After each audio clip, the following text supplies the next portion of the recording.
Mana assalomu alaykum. Surxondaryoning Sariosiyo tumanida yangi domlar qurilyapti. Lekin hamma ish chala yo'lda mana bardak qo'ykavlangan. Tojikistonliklar dom qurib mana musor yotibdi 6 oydan beri. Ko'rishlari mumkin hidlanib ketgan. Bu yerda aholi yashaydi mana bachalar. Kasallanadi. Mana ko'ringlar. Bularda ham aholi yashaydi. Mana chala olishlar.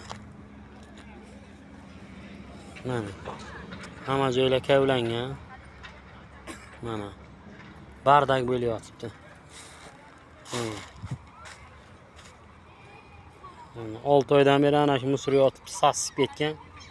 Kim qaramaydi, hech kim bosh ham qotirmaydi. Qarochi bardak.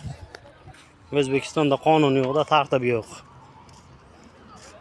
Mana sasib ketgan. Bachalar o'ynab turibdi, kasallik tarqanadi, virus keyin. Mana ko'rib qo'yinglar. Kavlangan chala. Mana hammasi chala. Soxta ishlar. Mana buni tojikistonliklar quryapti. Mana shu musor chiqiymish. 6 oydan beri yotibdi shu musor. Sanstansiyaga qaraydi, xuyet qilaman bilan onasini ko'tiga sikayman.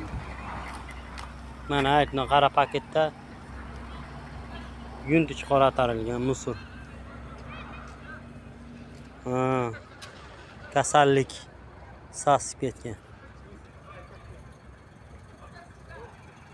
Mana bu ikkinchi dom.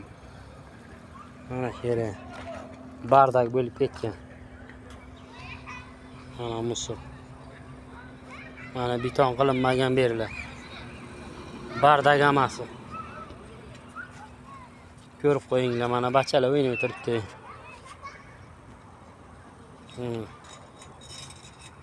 Yondan sassigan hid chiqib qo'yibdi. Hammasi aynib ketgan. Ana qara paketda. Haqqot atarilgan mana sasib ketgan. Bachalar o'ynab turibdi bu yerda. Hammasi. Hammasi ana shuni. Hammasi chala ishlar.